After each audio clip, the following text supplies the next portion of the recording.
Vedare tinokuchingamidzai zvekare kune chimwe chirongwa pano paZim Facebook Secrets and Confessions. Tadzoka zvekare nemamwe mamessages. Regedzai tibva tapinda mumamessages edu atadzoka takakubatirai. Message yedu yekutanga yakamira sekudai so: hanzi makati zvenyu mukoma, ndinokumbirawo kuti munge muchindiposterawo nyaya yangu makaviga uchitupa changu. So 7 years into my marriage mukoma, ndakabva ndachizoisira vamwene vangu mupfuwira nekuda kwekuti vainge vanyanyisa kutaurisa.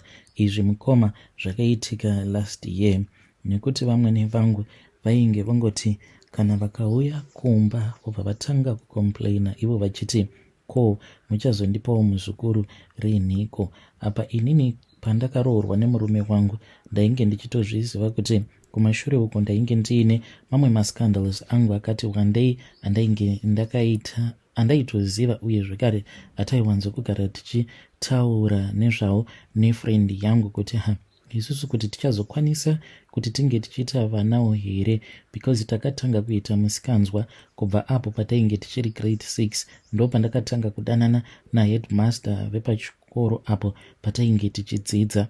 Then by the time pandakazoti ndava muform 1 ndo pandakabva ndazobatira pamumviri ndakamitiswawo naticha avo vainge vachitidzidzisa science. Mushure mekunge ndamitisiwa naticha vaya mukoma, ndakabva ndaona kuti zvainge zvisingaiti kuti ndinge ndichivaudza zvandakaita mukoma naShe ndezvekuti ndakabva ndachizobetserwa nefriend yangu, like tainge tichingogara tichingonzwa zvichinzi kana ukangonwa zvinovava uine pamuviri nhumbu iyoyo inobva yabva. Mukoma naShe handizivi kuti ndakanwa maguchu mangani ndichingozanganisa kuzonosvika ndava kutanga kunzwa pain. Ndakaswera muswere wese wezuva ndichinzwa pain, then ndipo apo pandakazotanga kubleeda. Ndikabva ndatoziva kuti zvainge zvatoita. Musi wacho iwoyo ndakabva ndaenda ndikabva ndanorara kumba kwefriend yangu. Ndakanorara kumba kwefriend yangu ndokubva pamuviri paya pazobva. Mushure mekunge pamuviri pazobva mukoma naShe ndo pandakazodzokera zvangu kumba. That was the first time pandakabvisa pamuviri. So since tainge tatovawo neexperience, ndaitiwo kana ndikabatira pamuviri friend yangu ndiye aitokwanisa kutoenda unonditengera mishonga maguchu ndobva ndabvisa pamuviri. Then ndaitombogara kumba kwavo kusvika ndava bore. Since iye maparents ake amai vacho vainge vari mupurisa, baba vacho vainge vari musoja zvekare, saka aingogara namaid chete. So tainge tiine mukana wekuti tinge tichiita musikanzwa. Maid wacho naiyewo ainge ari munhu uya wekuti aida varume chaizvo, but ainge asingatendedzwi kuti zvikomba zvake zvinge zvichiuya pamba pefriend yangu. Saka taiti kana akaenda kumasleep over kwake, isu ndipo apo pataizosara tichipinzawo maboyfriends mukoma. Tainge tichitodanana nemashuga daddy, varume vainge vari very old, apa tisingambozivi kuti kune chinonzi family planning. Taiita zvatinoda kuzonosvika ndichizonobatwa neHIV kunyange pandakazonopinda mumarriage nekuda kwekuti ndainge ndagara ndichinwa mapiritsi kubva ndichiri musikana wechidiki. Ndakazoenda nemurume wangu tikanotestiwa ndikabuda ndiri HIV negative because I regularly do take my pills. Saka CD4 count yangu iripo nanhasi uno mukoma naShe. That is another secret that I have been keeping from him. Ndiri kushaya kuti ndomuudza sei, because ndanga ndichida kuti naiyo ange achizotora prep just kuti ange achizova safe. Tinogara hedu tichienda tichinotestiwa and we both tinenge tiri negative. Hatozvizivi mukoma, but that is another story for another day. I think ndakabvisa nhumbu dzinotosvika kana kuma20 kana ari sefriend yangu kana kuma30 something. So friend yangu ndiye akazotanga kuroorwa.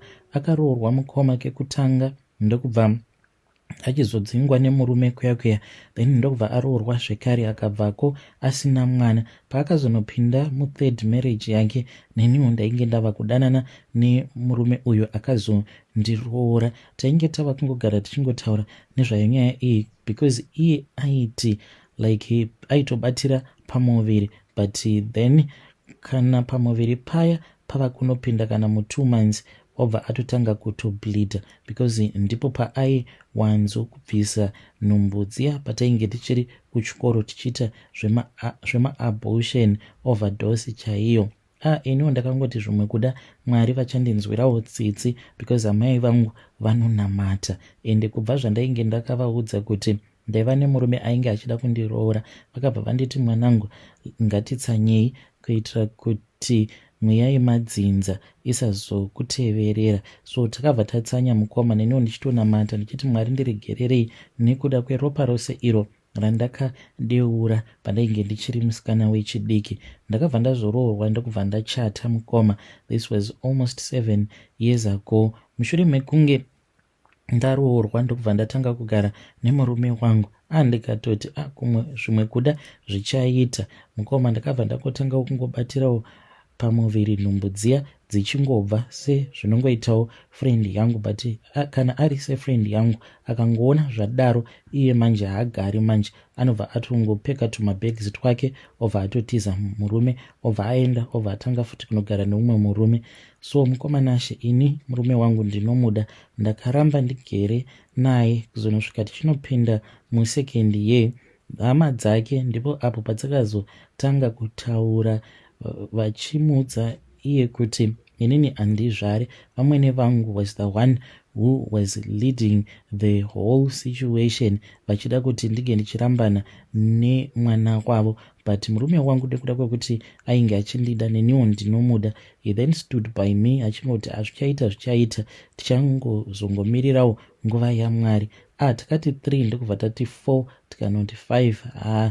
Kana iye ainge ava kuti hatarisiro apa pasisina, because iye zvekare mukuru kwandiri zvekuti vamwe vezera rake vatova nevana, zvimwe kuda vana vatova kana kuma form 3 form 4 ikoko, but haasati atombova nevana because iye akanonokawo kuroora mukoma. So I feel as if I am letting him down. Zvino vamwene vangu vakazoti vauya manje kumba vachitaura tumagara mwoyo twavo tunorwadza, ndipo apo pandakazovaendera kun'anga. Ndichienda kun'anga, shungu dzangu dzainge dzisiri dzekuti ndainge ndichida kuti ndinge ndichizovauraya, but ndainge ndichida kuti vange vachizongosiyana neni.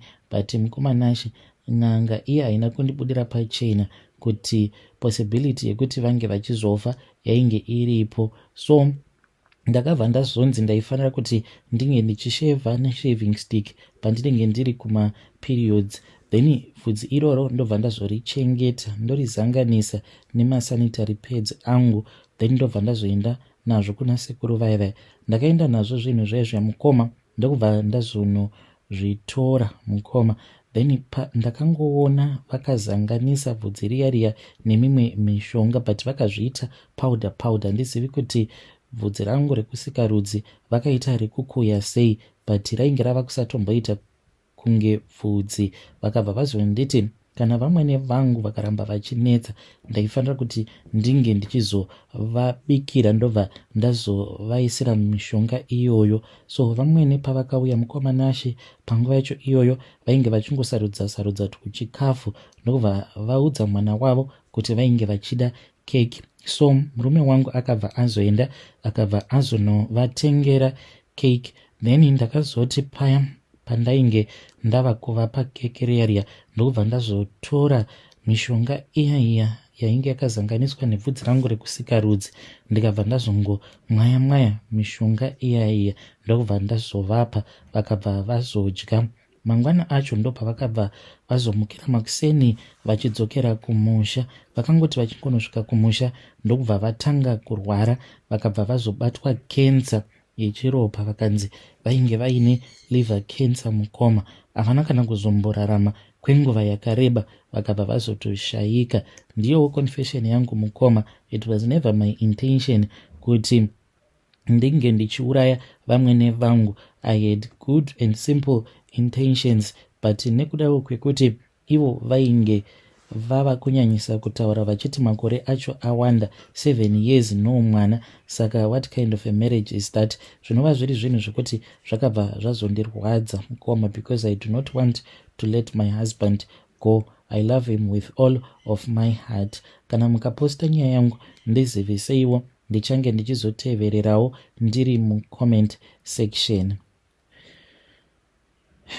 Vedare ndo message iyo yandakatumidzirwa ichibva kuna vanzvadzi vedu. Ngatizamei kuti tinge tichitaura navo vanzvadzi vedu ava mucomment section. Zvakangooma hazvo vedu weyo, pakaipa ya mahwani. Regedzai tibva taenda panyedu inotevera. Nyedu inotevera yakamira sekudai so. Hanzi makadi zvenyu mukoma, ndinokumbirawo kuti munge muchindiposterawo nyaya yangu makaviga chitupa changu. Mashura chaiwo. Ndine imwe friend yangu, nefriend yangu I think tanga tatova ne almost 12 or more than 12 years tisina kumbogara takataura chose, but we were still friends on Facebook. Saka shamwari yangu uyu akaendawo kuUK mushure mekunge sisi vake varoorwa nemurungu, then iye ndokubva azotevera naiyewo akaroorwawo nemurungu wake. So inini ndiri kurarama ndiri kunoku kunyika yevatorwa yeSouth Africa. Mukoma Nashe ndiri kunoku kuCape Town. Zvinhu zvakaoma. Each and every day when I go to work ndinenge ndakangobatira hana mumaoko, nekuti parestaurant apa patinoshanda like tingori maZimbabweans nevamwe vakadzi vekuMalawi. Saka we are scared kuti at any given moment panokwanisa kanda kungorohwa raid nehome affairs, then tobva tatosungwa paya, because tose hatina mapermits. Tinongoshandiswa madays, tinongoitawo zvokungobatisa mapassports edu obva anodhindwa, then tobva tazopiwa mapassports edu. So mukoma Nashe life yacho yakaoma kani. Apa mari dzacho dzatinopiwa angori mahwani. So mukuzonotaurawo nefriend yangu ndakabva ndazomuudza kuti kunoku zvinhu zvakasunga. Akabva anditi, you know what, I can get a husband for you and that can be the only way for you to migrate from South Africa obva wazouyawo kunoku kuUK. How about that? Sezvo ndiri munhu wekuti ndagara ndiri single, munongoziva kuti chisingle life chemuno muCape Town chekuti unenge uine zvimafesi zvako, but at the same time zvinenge zviri zvimarelationship zvenhema zvekungofadza nawo panguva iyoyo. Waunenge uinaye panguva iyoyo ndiye anenge atori mufesi wako. Saka ndakabva ndamuti kuno kundiri single, it is okay. Ndaitarisirawo kuti achandipawo a handsome white man. Shura mukoma. Saka I have not yet given her a yes or no answer, because handisi kuziva kuti ndoita sei. Akanditumidzira picture roumwe murungu, munhu wekuti I think uchingonotanga kunogara naye within kana 2 months munhu iye anenge atofa. Kamurungu ikako I think kuti katova kana kuma 70 years or kuma 80. Kakaita kushakara. Mufunge zvenyu mukoma Nashe, kuita kaskeleton kemurungu, kuita kunge kachimukuyu. Munoona zviya zvimamami ndo zvakakaita kamurungu aka. Zviya zvinoita kana munhu achembera, worst of all kana ari murungu. Saka akangonditi, this is the best chance that I can offer you mukoma. Ndinokumbirawo kuti munge muchindibetserawo ipapo. Hanzi kamurungu aka is a relative of her own husband. Muone zvenyu, iye wake murume waakazvisarudzira, munhu atori bo, a very handsome white man. Even murume akaroora sisi vake akanaka chaizvo, very attractive and good age. But inini vava kuda kundirasirira kadhara kekuti kanokwanisa kumuka kakakufira. Ndoitawo sei nhai mhuri yeZimbabwe? Ndoenda here kuchando ikoko? Ndinotya ini kuti paya patinenge takarara unozongokaruka wakatsimbirira by mistake kobva katofa. mukoma kana mukaposta nyaya yangu ndiziviseiwo, ndichange ndichizotevererawo ndiri mucomment section. Hei vedare ndo message iyo yandakatumidzirwa ichibva kuna vanzvadzi vedu. Hanzi ndoita sei, munhu wacho wavari kuda kuti anga achizondiroora, I think atori kuma 70-80 years or more. Pakaipa. Voita sei, voenda here kuchando or not? But kana kuri kunzi zvinhu zvinenge zvakasunga kavanzvadzi, chitongoendai henyu kuchando ikoko, zviri nani. Munozongonoonawo yekutamba mavako ikoko, because Cape Town anenge atori mahwani. Ngatizame kuti tinge tichitaura navo vanzvadzi vedu ava mucomment section.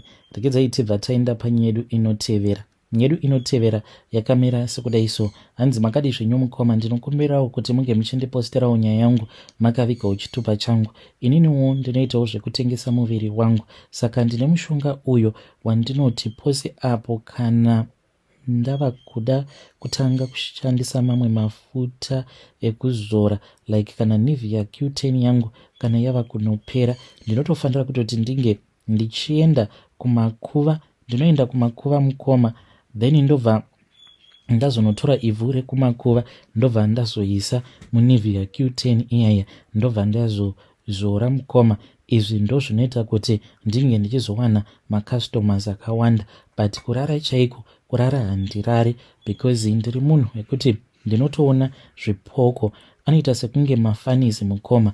But kubva zvandakatanga kuita zvinhu izvi handizivi kuti so far ndasangana nekuona zvipoko zvingani. Dzimwe nguva ndinokwanisa kungokaruka ndatopepuka kudai, ndobva ndatoona kutoti murumu munenge mutori nemunhu anenge arimo. Munhu uya anobva angonyangarika. Vamwe vacho zviso zvavo zvinenge zvakaita black, ndisingakwanise kuziva kuti anenge ambori aniko anenge apinda murumu mandinenge ndivete. Ndakataura nagogo vakandibatsira, vakabva vanditi zviri normal, ndo zvinoitika kana ukashandisa mishonga yekukwezva varume, uye zvekare inenge yakazanganiswa nelaki rekuti unge uchizobata mari. Hanzi unoona zvipoko nezvidhoma nezvimwe zvinofamba usiku zvandisingakwanise kurondedzera. Mukomanashi, handichadi kuti ndinge ndichiita izvi, but pari zvino ndine mwana wangu uyo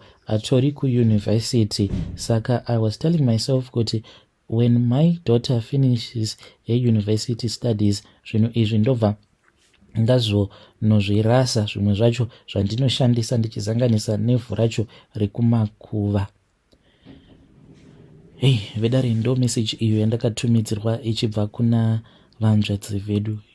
Zvakangoma hazvo vedu we, kuita upenyu hwekuti unorara uchiona vanhu vakafa live and direct. Akomanaka mari nechitema.